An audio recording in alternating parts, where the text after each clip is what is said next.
N. Thank you all so much for joining us today. I'm Michelle Morris from Consolidated Planning Group. We've got a great topic today, helping your neurodivergent teen get launched out to college.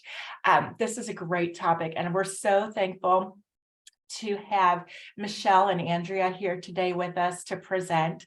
I just want to go over a few things before we get started and tell you a little bit about Consolidated Planning Group. First of all, I want you to know that because we're in webinar mode, I cannot see you or hear you, but we know you're out there. We see the number of participants. It keeps going up as more people are joining us. So feel free to eat your lunch, have a drink, have a snack, whatever. We should be here for about an hour. And if you have any questions or comments, we would love to hear them. You could put it right into the chat box. I will be keeping an eye on the chat box and letting our presenters know if we have questions. If we don't get to your question right away, please be patient. We will answer as many questions as we possibly can, but we might just wait till they get through several slides and then maybe get some questions in and then go back to the slides. We'll figure out as we go. This webinar is being recorded today, and you will be sent a link to the webinar and you'll be sent the slides. Also, we have a podcast now, so if you're listening and you want a copy of our slides, you can simply email us, contact@cpgcares.net, and we can send those slides to you. So again, I'm with Consolidated Planning Group. We are a holistic financial planning firm that focuses on families with special needs loved ones. We have over 30 years of experience with insurance and securities. We do a lot of work with that. We've got $1 Million Roundtable recognition, which it's an industry thing, and it just, the information is at the bottom of this slide, what that means exactly. But really, it just means to you that a lot of people trust us to work with us in insurance and securities. We are also members of the Special Needs Planning Academy, and we are nationally certified as Social Security advisors. Families come to us for special needs planning. And what we mean by that is things like protection plans through maybe life insurance, lifetime care plans, planning how much money is it going to take to care for a loved one who might not ever be able to work or might not be able to live independently. We do a lot of transition planning help, when they turn 18 and the world decides that our little babies are now adults. What happens then? We help families with ABLE accounts. And of course, we're here to advocate and to educate. When the founder of our company was going through all of this with her daughters, she realized that this is very complicated and there's a lot to know and a lot to weed out. And so we want to make it less complicated for you by helping you through the process. There are over 263,000 financial advisors across the United States, according to the Bureau of Labor Statistics. And out of those 263,000 financial advisors in the United States, only about 200 focus on special needs planning. I'm not talking about 200,000. I'm talking about 200, period. That's less than 0.1% of all the financial advisors who do what we do. So you are truly in the right place. Whether this is your first webinar with us or your 30th, we are glad you're here. Quickly, because I want to let Michelle and Andrea get to their information, but I just want to say, let me get rid of this spam in our chat box. Sorry about that. Things that are going to help you be on the right track with special needs planning. We know that the main question that keeps parents awake at night is, who is going to care for my child once I'm gone? And what we want you to think about is the fact that planning ahead is going to make a world of difference, not only because it'll help you sleep better at night, but because The earlier you start, the more time you have to make small incremental changes that make a big impact over the long term. So think about a future care plan for your family. Think about educational, vocational, and residential options beyond high school for your child. When is going to be the right time to use what programs and what's available for you? Some of them might have a long waiting list. You don't want to find the perfect program and then find out there's a really long wait list. And then finally, we always advise that you make careful considerations before just saying, oh, their sibling is going to take care of them, because it could create either tension because maybe the sibling who is becoming a caregiver feels obligated. Maybe the sibling who is being taken care of feels resentful that, you're not my mom, you can't tell me what to do kind of feeling. So just be careful with that if that's part of your plan for the future. Okay, so one more time, I'm going to say this again. I know some more people came in and everybody asks this. So yes, you are going to receive a copy of this later on today in your email. You will receive the slides and you will receive all of our contact information. So I will zip it until the end, and I want to hear from you ladies all about launching our kiddos to college. So please, Andrea and Michelle, go for it. Thanks for having us, Michelle. Welcome everybody to your Neurodivergent Teen and the Launch to College Insider Tips and Tricks to make the most of your college tours. We're going to be talking today about the college tour and taking a college tour or going on a college visit with your neurodivergent student. My name is Michelle McAnaney, and I am founder of the College Spy. I'm an independent educational consultant, sometimes known as a college admissions coach or a college admissions consultant, and I help students with disabilities in the college admissions process, both finding colleges that are a great fit for students and completing the application so they're most likely to get accepted. Before founding the College Spy, I was a school counselor for 16 years.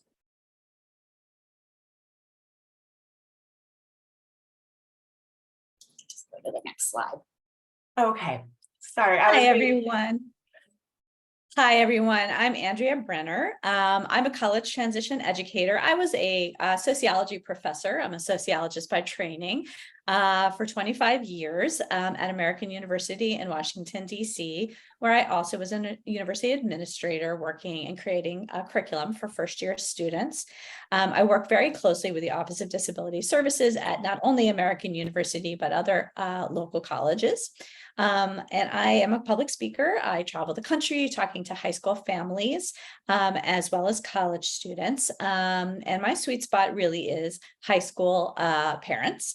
I am the co-author, of the book, How to College, What to Know Before You Go and When You're There, which is a Macmillan publication. And I'm also the creator and founder of the Talking College card deck family. And these are conversation prompts for college-bound students and their parents. Next. Thank you. And so this is actually our newest deck, and I was so pleased to bring Michelle McAnaney, my co-speaker here today, into the creation of this deck with me, because she really has traveled the country and has been on so many campus tours. And what we wanted to do was create a deck of cards that was tactile, that was easy to literally take with you on the road. And these are insider tips and tricks, really to make the most of your campus visits. Most of them are geared towards residential schools, but they're absolutely appropriate for community colleges as well. And they really give you the ideas about how to kind of the lens to look through as you're taking on this brand new transitional topic, which is starting to visit colleges and thinking about the future. That QR code right there will take you to the talkingcollege.com website, where you can purchase the decks of cards if you're interested. Okay, next slide. So what we're going to talk to you about today really is kind of taking effective campus visits. And the whole thing we like to say is don't just show up on a college tour and expect it all to wash over you, but in fact, researching and planning, being planful, being thoughtful in your research is really important.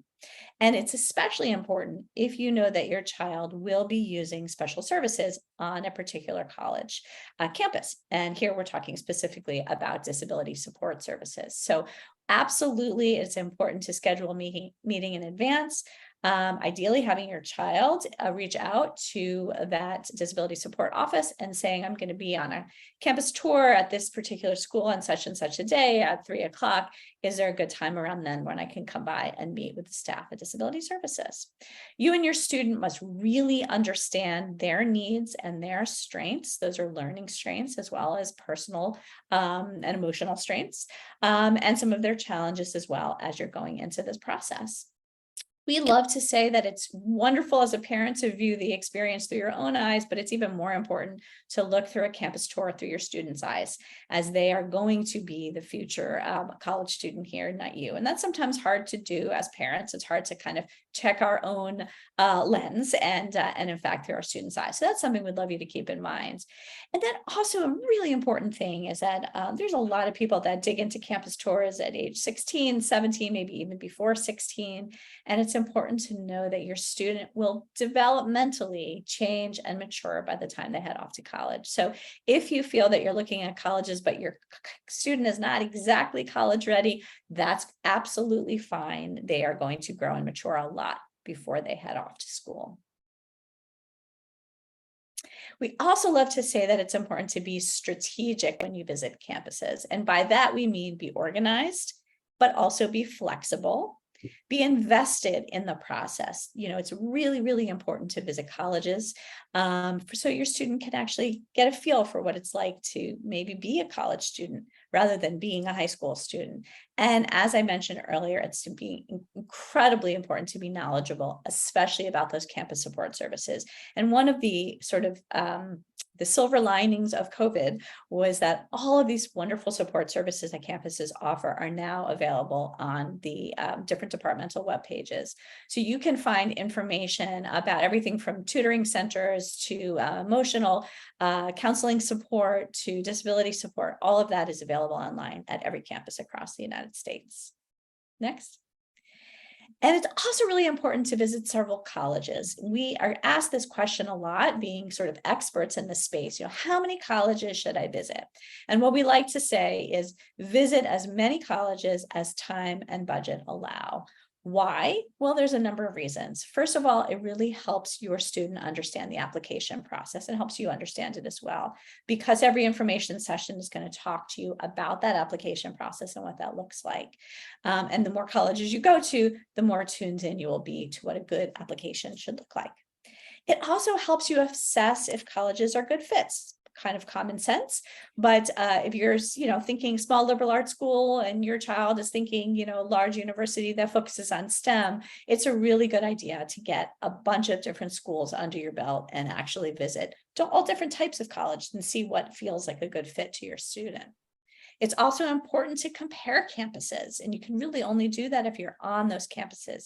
If you are unable to travel to a campus, of course, taking a virtual tour is the second best thing, and we certainly would encourage you to do that. But the more schools you go to, the more campuses you have to compare. And a lot of students will come into campus tours kind of with a list in mind, but visiting multiple campuses will help them create a list, narrow a list, or expand their list. So Andrea just talked to you about the reasons that it makes sense to visit campuses, especially multiple campuses. And I want to share some of the unexpected benefits of campus visits that I've noticed in working with students. And one of them is that the student has the opportunity to envision their next steps and to see themselves as an adult. And oftentimes by doing so, this leads them to make some changes during high school that are positive changes and might lead towards some household harmony and also lead towards them doing the right things so that they're likely to get accepted by the colleges they want to go to. So for example, what I've seen is that students who visit multiple campuses will often have some motivation to make changes around their academic profile and extracurricular profile. So all of a sudden students will be like, oh, I really want to go to that college. And I learned when I was visiting that I need to do X, Y, and Z. And maybe they're now more willing to visit with their teacher for extra help, complete their homework, make sure it's handed in, or perhaps get involved in some extracurricular activities where they might have been hesitant before. The other thing that I see with students when they start to visit colleges is they become invested in the college search process. So I hear from parents, oh, I'm telling my student to get online and do some research and start learning about colleges so we can figure out where they want to go. And students will hesitate to do that until they go on the tour. And then all of a sudden, I think they feel more motivated because they're excited about what they saw there, but they also feel like they took that first step in doing some research. And now when they go online and look things up, they can add that information to what they already know.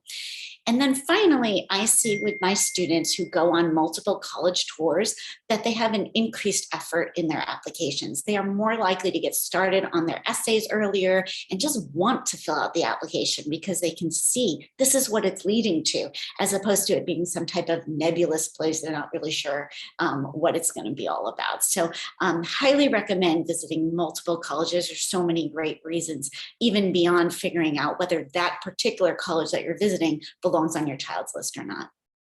Michelle, can I ask, do you feel like a lot of families see this as a bonding experience, getting to know their child better and spending time with them in this different environment? I have seen that for sure. And I would say majority of the time I do see it's families doing some bonding, and they'll report things like, oh, we have a podcast that we listen to on our way, or we always check out the local pizza place in the town that we're going to visit. But I've also seen sometimes the college visits causing stress in families. And I think it's because they're not necessarily following the advice that Andrea and I are going to share throughout the rest of this presentation.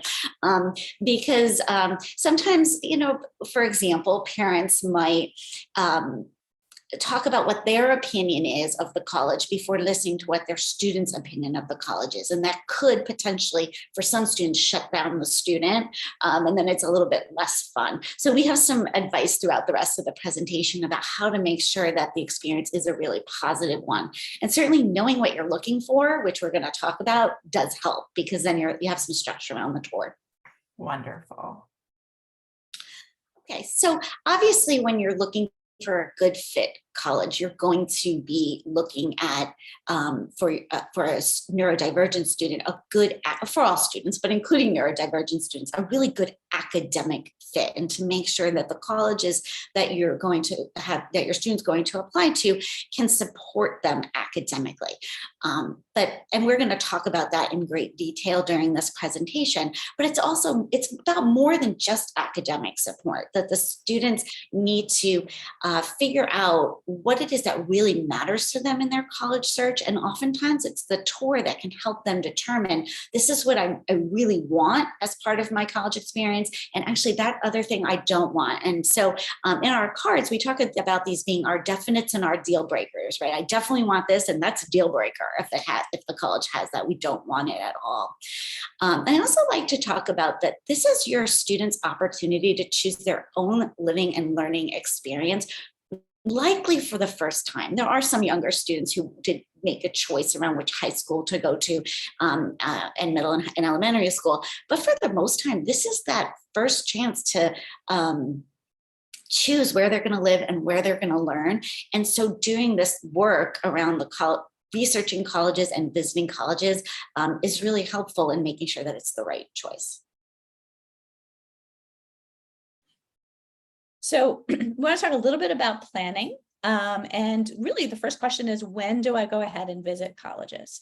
So in terms of the time of year, the time of day, and special events on campus, that's really what we're going to focus on right now. So the time of year, we do... Oh, sorry. Oh, that's okay. That's no problem. So the time of year, the best time of year to go to visit a college is when that college is in session. It's really important to actually see the campus alive with students who are currently going and attending there. Sometimes it happens that you're only available to visit during the summer. And just keep in mind, it's certainly better to go during the summer than not go at all, but do keep in mind that sometimes some campuses feel very empty in the summer, and other times they feel filled, but they're actually filled with high school programs. They're not filled with college students. So there is a little bit of a different vibe. And it's very, very important to make sure you know if you're visiting a campus when that campus's spring break is, so you don't show up when there's nobody on campus. Time of day is really completely up to your student. Think about your student and what time of day they are best. Some students are best in the morning, some students are best in the afternoon. The ability to focus really, really does matter. And so we suggest that if you can choose, it's best to go for an information session before a tour. We'll talk about that in a little bit, but the time of day is going to really be important to your student's brain and how they are functioning. And then it's really important to realize if there's special events happening. And sometimes those are things that we are drawn to, right? You might want to attend a football game, or you might want to attend a musical production. But also keep in mind that if there are big things like a football game or an alumni event, hotel room prices are going to go through the roof. It's going to be a little bit busier than normally, and it normally is, and parking might also be a challenge.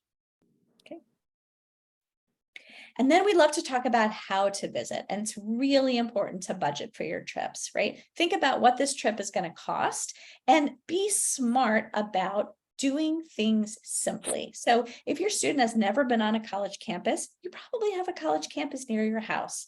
Even if they tell you, I will never go to college this close to home, it's a great idea to walk your dog around that campus, to go to an event on that campus that's free to the public, walk around that library, just so the first time you go on a campus tour, it is not completely new to your student, that they've actually been on a university campus before.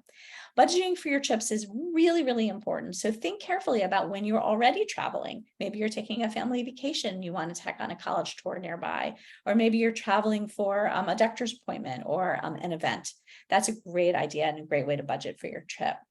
It's also important to register early because colleges do fill up their info sessions and their tours. And registering is something that your student who is ready to go to college in a few years should do on their own. It's so easy for us as parents. We're fixers. We do things so well. And for those of us with neurodivergent kids, we know what it's like to be an advocate for our kids and do for our kids. But this is one of the first opportunities, and in addition to researching colleges, for your student to take the lead. They're probably far superior on the computer than you are anyway, and they can easily register for a info session and a tour for you and your family.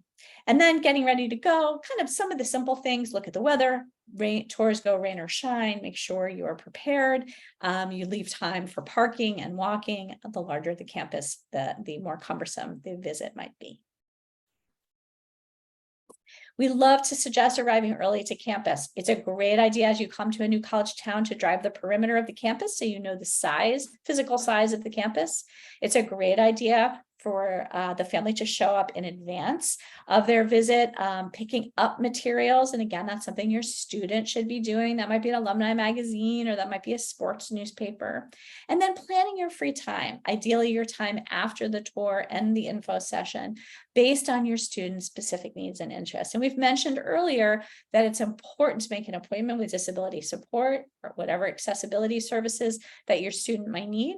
But also your student might be very interested in, playing water polo or playing the trombone and wanting to see the music practice rooms. So these are all things you can ask about in advance, ideally your student, but it can be you as well. Call offices, call departments in advance. I'm interested in chemistry. Is there somebody who could give me a tour of one of the chemistry labs when I'm on campus? And you'll be surprised. It might be a faculty member. It might be a graduate student or an undergraduate student.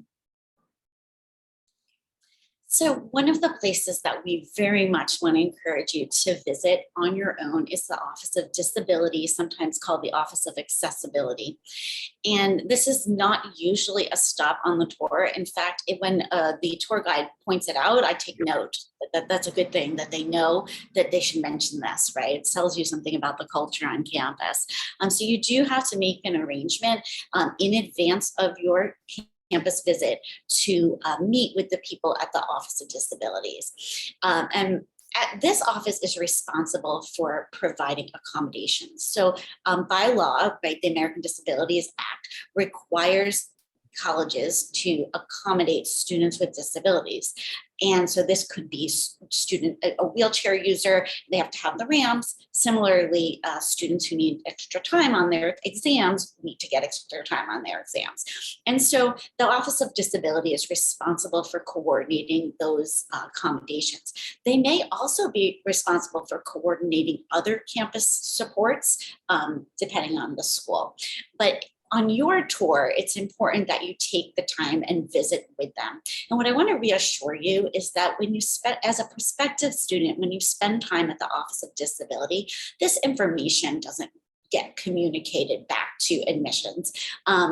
They just don't communicate with one another about that. Recruitment is not part of the job of the staff at the Office of Disabilities, and they're certainly extremely happy to speak with prospective students and to help you understand what types of supports are offered on campus and whether or not they're a good fit for your child. But as I'm saying this about, that they don't communicate with admissions and recruitment isn't part of their job, it just kind of makes me think I should tell you that that's something that I know parents worry about, because I work with a lot of parents of neurodivergent students, is that, oh, what if they get back to admissions and lets them know my student has a learning difference or a disability. And so I have two things to say about that. One, they don't communicate, which I've already shared. But two, even if they did, this is more likely to help your student get accepted to college than to keep them out, because colleges are looking to have diversity on campus, and that includes neurodiversity. But they really, in practice, do not share that information back. So at the Office of Disability, I'm going to talk a little bit about what the student's role is and what the parent's role is during your meeting with them when you're assessing whether this could be a good fit for your neurodivergent child. So the first thing you need to know is that the college recognizes all their students as adults, and they communicate with students, not with parents typically. And so when you're taking this tour and you're stopping in the Office of Disability, it's important that your student takes the lead and that the parent serves as the supporter. You'll notice when you walk in that the staff at the Office of Disability is going to address your student and try to get your student to answer questions about themselves and to encourage them to ask their questions. And oftentimes parents at this time want to jump in. And so Andrea and I are encouraging you not to do that as much as possible, but to support your child in having the conversation. And in order for your child to be ready to do that, they really need to have the ability to narrate their disability and to talk about, these are my learning strengths, these are my learning weaknesses, and this is what I'm going to need at college in order to be a successful student. So students need to know the difference between what supports are offered on the high school level, between what supports are offered at the college level. And so it could be really helpful before taking your college tours is to role play this type of communication with your child and have them practice talking about their disability and talking about what they need. And after the first tour and then the second tour, you'll have a better idea of how that conversation went and the types of things you want to role play with your child. I want to provide some questions for you to ask at the Office of Disability, because we're telling you to stop by there, but we're not really telling you what to ask, right? So I want to make sure that you know what to ask. And so the first thing on our list is to ask if the college offers services to students with disabilities other than accommodations. So all Office of Disabilities gives accommodations. They must, by the law requires that. But do they offer additional services? And is there a fee for those services? Because a lot of colleges do have fee-based services that could be appropriate for your child, and you want to know what they are. And then you want to ask if the accommodations that the student used in high school are also offered at the college. And a student could really do a good job practicing this in advance and saying, in my high school, I get extended time, or I have the ability to take breaks during the test or preferential seating. And then they can say, is that also available on the college level? And then the Office of Disabilities can explain how it works. Another question is, what documentation do you need in order for the accommodation requests to be approved? And so you need to bring documentation to the Office of Disabilities, not when you take a tour, but ultimately when you choose which college you're going to go to, so that you can get accommodations. And you want to know in advance, what are what a documentation do they accept? How old does it need to be, or how old can it possibly be, right? How recent should it be? Because you might need to be making some plans during high school to update your documentation. So that question is super important. And then understanding the timeline. So when do first year students apply for accommodations?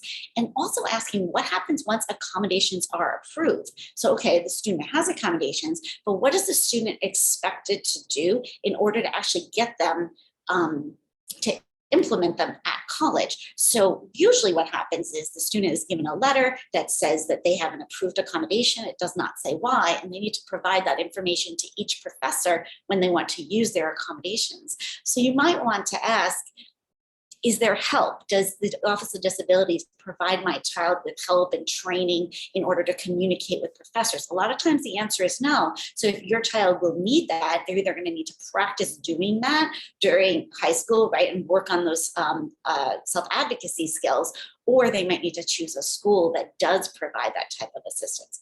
And then a final question to share with you is just what assistive technology is available at the college. And not just that, but what training is provided to the student. So it's one thing to just, hand a student some type of assistive technology, but if we don't sit down with them and say, this is how you use it in these various situations across your classes, they're not going to use it. So the information session is probably going to be what you sit in first when you really start heading out on these campus tours. And these are 60 to 90 minute sessions. You're going to sit down, usually around, 30 to 60 minute sessions, excuse me. And you're going to sit down in a room like this picture here. You're going to be meeting with an admissions officer or two. Sometimes there's a student as well who's at the front of the room, kind of showing you some slides. They're going to give you an overview of the campus, not only what you're going to see on your tour, but really what their mission is. It's very, very important for you and your student separately to listen and take notes. It's very easy to check out, especially for students with some attention-related issues, but this is an extremely important moment in your campus tour. Why? Because you're going to hear some of the important buzzwords. You're going to hear inclusive language or not. You are going to see where the university is going in the future in terms of diversity. There are opportunities for your student to be able to take notes to actually improve their application, because they are going to be filling out a specific essay if they intend to apply to this particular college, asking for specifics about that college. Why do you want to come to this college? So you really need to know the language of the school, and it's important for the student to take the lead. So of course, a parent can take notes, and we encourage you to do that as well as photos of some of those slides, things that you think that are important. But really, the student should be taking the lead and seeing the info session as the first entry point into the application process. This is my favorite part of the presentation because I get to share with you photographs that I've taken on my college tours. I've been on about 300 college tours, and I just keep going because I really feel that the college tour, it not only helps the student know, is this the right school for me, but it helps me as an admissions consultant be able to say, okay, which ones of my students is really going to thrive in this environment compared to that environment. So I get a chance to share some photos. So I'm going to talk with you a little bit about the campus tour and help you understand what are the types of things you should be looking for on the tour. So they're going to take you all around to different physical spaces. What happens at the end of the information session is you go on the information session first, and then they split you up into groups, and you go on a college tour, and they take you to see lots of different things, kind of like the first 3 pictures on the list. So we have a classroom on the left, and oftentimes they take you to see one classroom. Sometimes they take you to see the big lecture hall. Sometimes even at a large school, they'll take you to see a small, tiny class that maybe not every one of your students' classes might be on. So you'll see one. Often you get to see a residence hall. So there's one from the University of Kentucky, and they usually get taken into the library. And I like to tell students that when they're in the library, let's look around and imagine, is this a comfortable spot for me as a student to study? Would I be comfortable studying here? But I also want to share with you that you want to look for physical spaces that are unique to that particular college, because as you go on tour after tour, you're like, wow, there's another residence hall set up perfectly with the banner for the college, right? As you see the University of Kentucky there and all the swag, right? It's the demo room or the model room.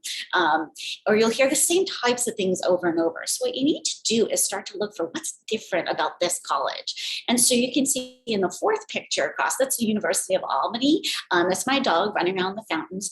University of Albany has a lot of concrete, and they also have a lot of fountains, which brings a sense of well-being to the campus. So that would be something to note that's a little bit different. And then the picture all the way on the right, that's James Madison University, and students are outside playing beach volleyball, which you don't always see, which is why I snapped that photograph. So a couple of tips and tricks around the campus tour. So first, if possible, I want you to select your own tour guide. What happens at the end of the information session is that oftentimes they'll say, everybody's sitting over here, go with so-and-so, and everybody's sitting over here, go with somebody else.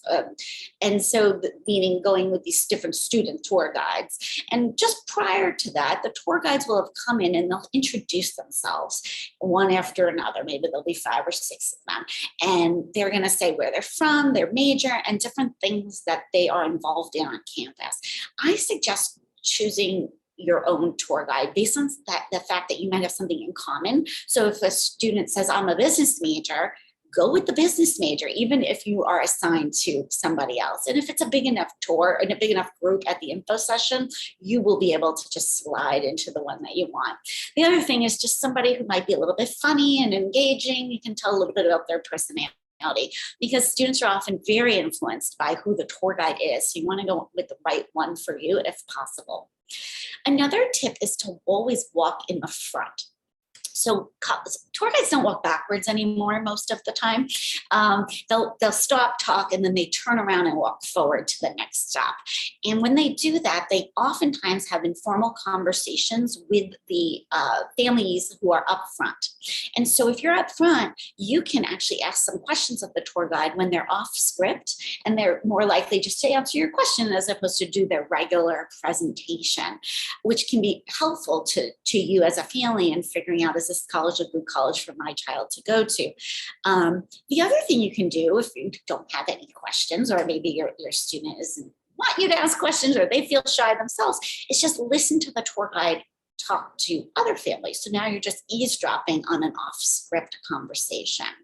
And of course, you want to know the questions to ask. And in our deck, we give a lot of different questions, things to ask. And they're usually centered around, what is that tour guide's experience on campus? So hearing specifically from a student about their experience. So instead of saying, is it easy for students to get to know their professors? Are the professors accessible? And then the tour guide goes, yep. You can say to them, how did you get to know your professors? And you want them to try to get a story out of them. Okay, so I want to talk about campus culture.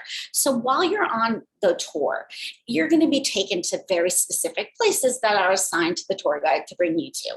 But you need to be looking around and trying to figure out, how is this college different from another college I visited? What's the culture on this campus? And is it the right culture for my child? And so I took some photos and I want to share them with you about the types of things that I'm looking for when I'm trying to understand the culture on campus. So in the first 2 pictures, you see lamp posts. And this is this big thing now. When I was in college, I don't remember this, but now every lamp post at every college has a sign on it, just like this, a banner. And so the one on the left, I took that at University of Colorado Boulder, and they're telling students to be curious, where the one right the second photograph, it's from Dean College, which is a small liberal arts college in Massachusetts that they offer the Arch program for neurodivergent students. And it says never give up and never settle. Those are two different messages that they're sending to students and anybody visiting the campus, right? One is an encouraging message and the other one is about intellectual curiosity.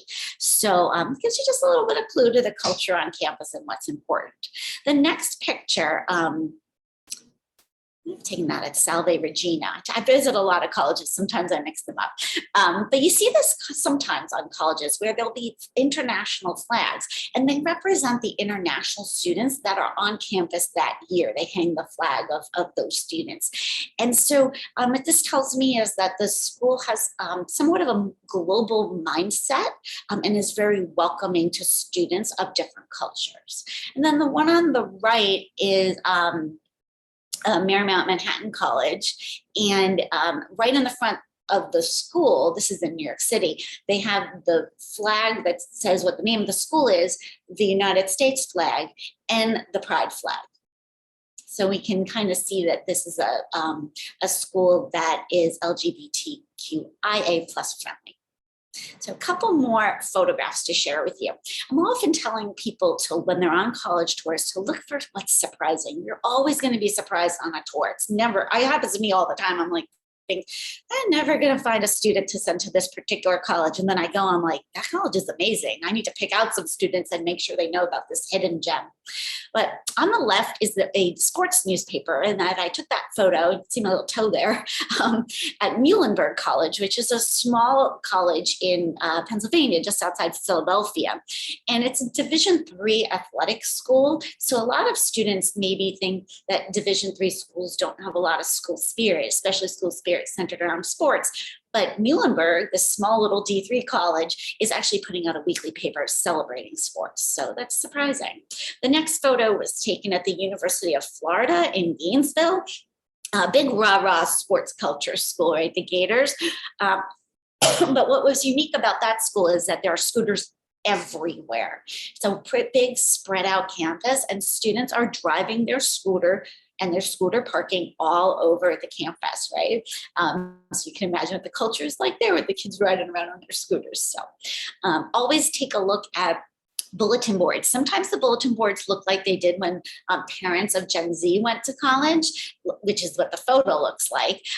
And other times you see a lot of digital signs that are around. But look at messages on campus like this, because you can see, well, what kind of events are happening on campus and what is available for my student to go to, and then ask yourself, what does that tell me about the culture on campus? And then finally, a suggestion on college tours is that oftentimes you will be brought by professors' offices, and professors love to decorate their office doors with different things. So the culture at a school where they're decorating the door with a lot of research is different than the one where I took this photograph on the professor's door this was St. Michael's College, which is in Vermont, near Burlington, Vermont, where they're talking about the power of yet, a different type of message. But just some clues to campus culture that I want to share with them.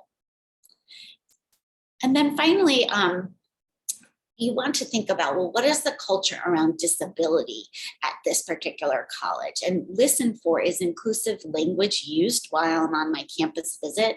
Does it look like spaces were built with inclusion in mind? And this is a question you can ask at the Office of Disabilities, but you might see evidence of it. Is universal design for learning principles incorporated?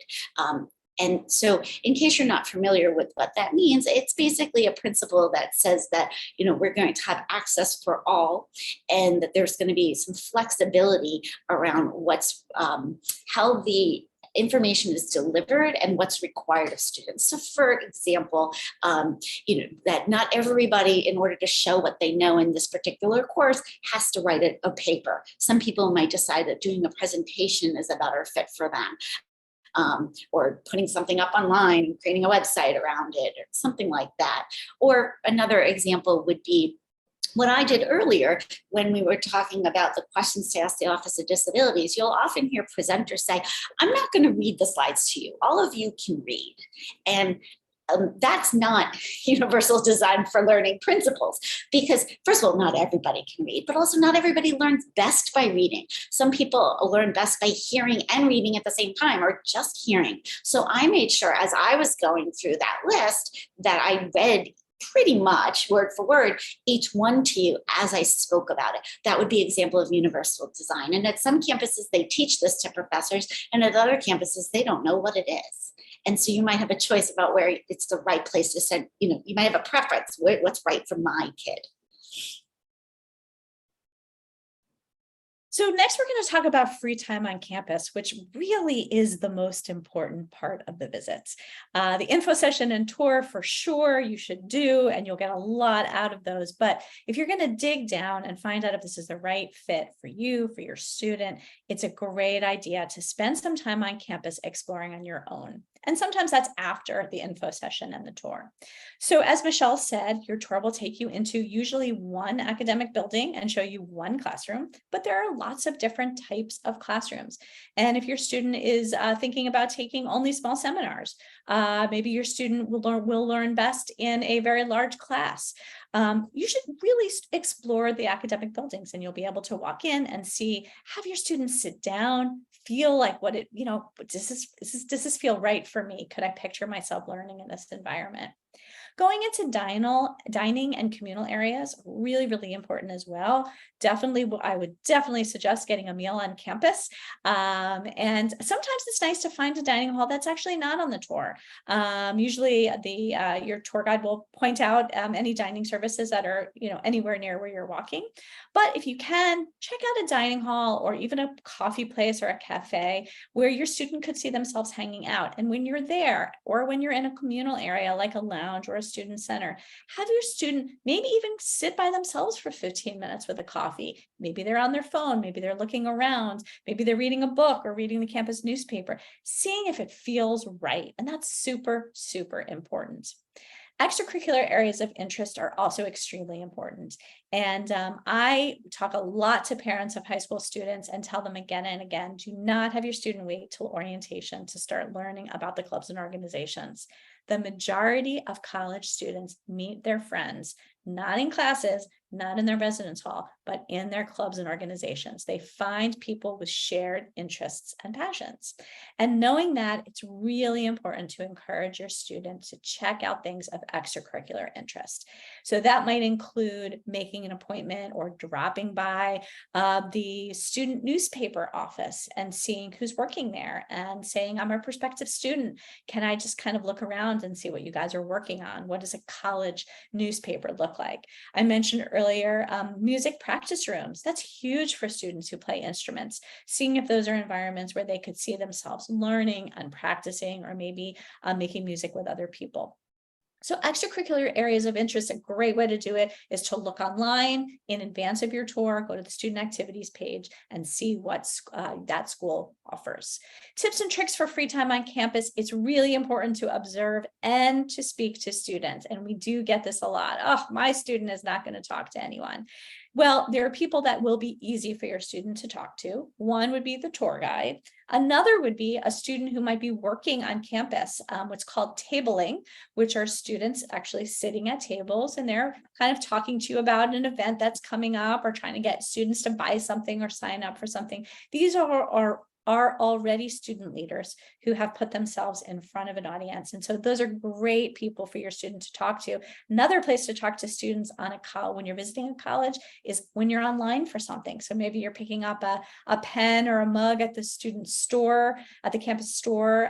Maybe you can talk to people online, or maybe online for a salad, for example, in a dining hall. Sitting, eating, and imagining yourself there as a student is something we love to encourage families to encourage their students to do. So maybe parents can say, you know what, why don't you sit on this bench for a little while with your coffee? We're going to walk around a bit. And why don't you sit here and kind of look at passersby and see if you could picture yourself here. And then visiting those campus resources, not only the learning centers, not only the disability support offices, but finding out maybe there's a math stats lab that your student might need or want. Practice rooms for foreign language learners. There are many, many different campus resources in addition to learning support and disability services. And then it's also important, if you have the time or can make the time, to explore the town, because that's also where your student is going to be. And even though the majority of students live on campus for the first year or two, they probably will be moving off campus at some point as they age. And so finding out what is in that neighborhood is really important. What shopping is there? What services, what activities, what amenities? Is there community support? That might be disordered eating support groups or mental health support groups, things that are not necessarily offered on a campus, but might be in the community. And then work and internship opportunities, which sounds like a lot for a young high school student, and they're not thinking necessarily about doing that in their first year of college. But do keep in mind that your student will be at the school ideally for 4 years. And so they need to start thinking. And it's a great idea if you're getting, you're in a local pizza place, or you're in a cafe, or in a local bookshop, to really find out sort of that town gown, right? Like, how does the community get along with students? Are there students who work in these places? And what does that feel like? Tips and tricks, really looking at the transportation options. And some campuses have absolutely fantastic transportation into the community outside the campus gates, and others don't. So ask and learn about discounts that are offered to students. The convenience, is it easy to hop on a subway or a metro or a bus? Is there a train? How are they going to get home? If they're coming home to visit for Thanksgiving, how far are we from an airport or a train station? It's important also to learn the crime statistics if that's something that makes your student anxious. And that's all available on the campus public safety webpage. Campuses are required, any campus that takes state funding is required to make their crime statistics public. So that's all stuff that you can find online. And then talking to community members is a great idea, especially if your student's a little bit nervous about that. That might be something that the parent or guardian can do, talking to the local bus driver, to the Lyft driver. What is this experience like? What is it like to live here? And then one of the things I love to do in my Talking College card decks is really focusing on reflections, right? So after you have gone through this experience, and as you can hear, Michelle and I have given so much information, campus tours can be very overwhelming. You have a little time before to drive around, you've got the tour, you've got the information session, you've got free time on campus, maybe you have some meetings set up, you're going to have a meal. This is a good 3/4 of a day in an ideal situation, but it is important to reflect at the end of all of it. All right, student, let's revisit our initial criteria. How do you feel about the things you said were deal breakers? Would you want to compromise? Do you want to alter that list? It's okay. It's a living, learning experience, right? Our list is changing. What is the parent's role in reflection? And as Michelle mentioned earlier, it's a great idea for parents to wait, and before they say anything, even if you're dying to say, wow, I could see you here, or wow, this doesn't feel like the right school for you, it's really important for the parent to kind of keep their mouth closed and just let the student reflect on their experience. And then think carefully about what influenced your visit. And this is especially great for neurodivergent students, really to dig into their emotions. Do you know what? I didn't like this school, but then you dig in, you realize maybe that student just didn't like their tour guide, or maybe it was a lousy weather day, or maybe the student was feeling under the weather themselves. So dig into kind of all of the other factors that may have influenced their visit, and see if those emotions can kind of be brought to the surface and discussed. And here is it's actually the front cover of our deck. And this is just one card that we have in here.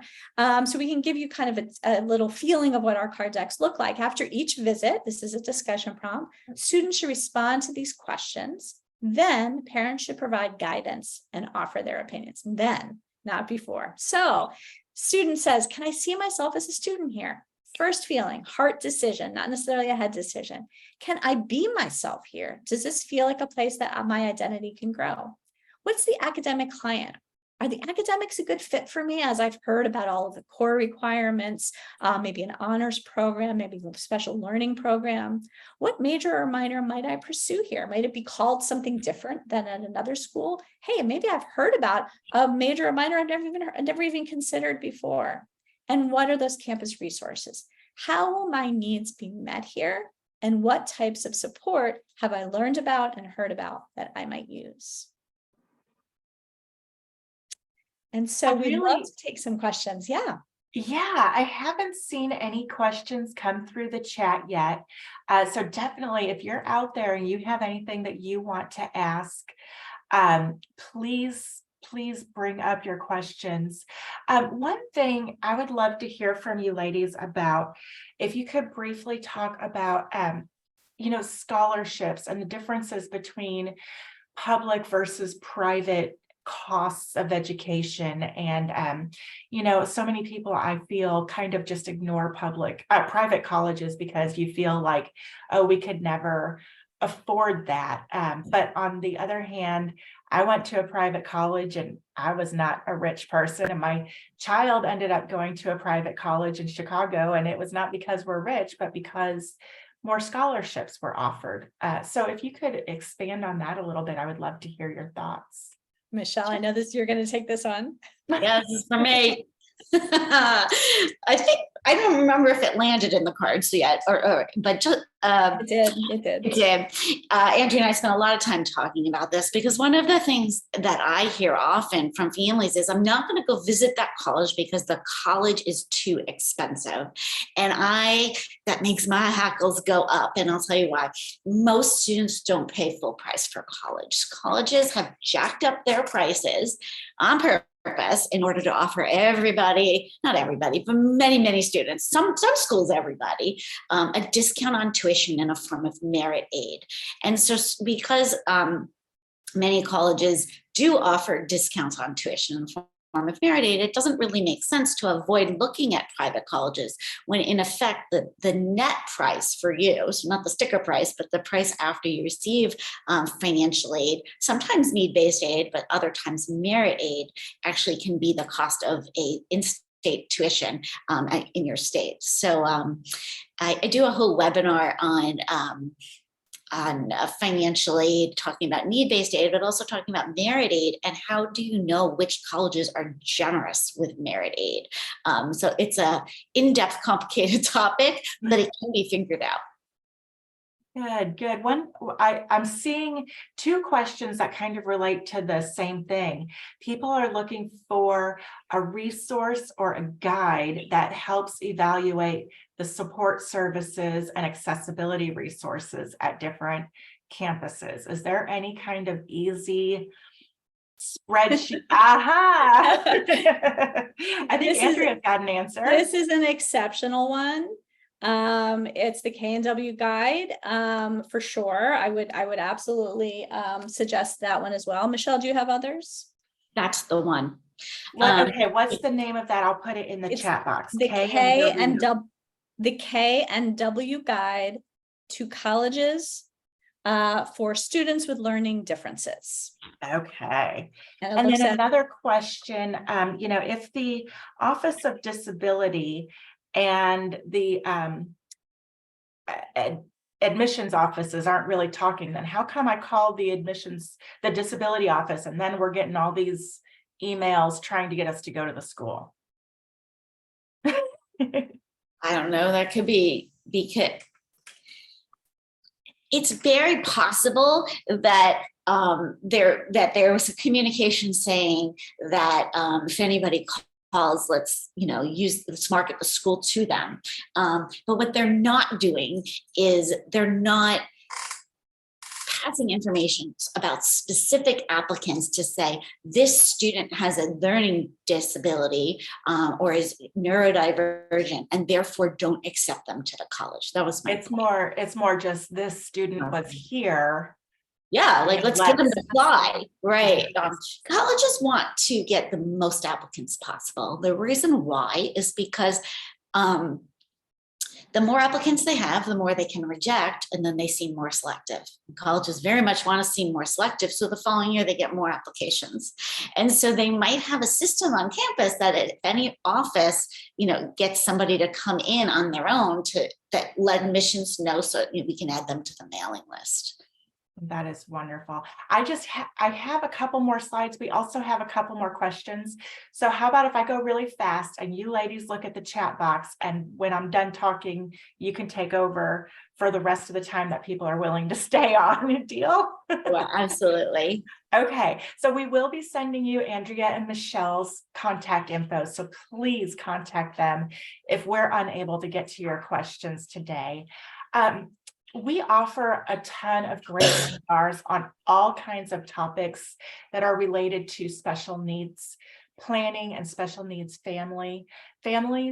This link, when you get your slide deck, will take you straight to our upcoming events. So please feel free to check that out. Real quick, this is our team.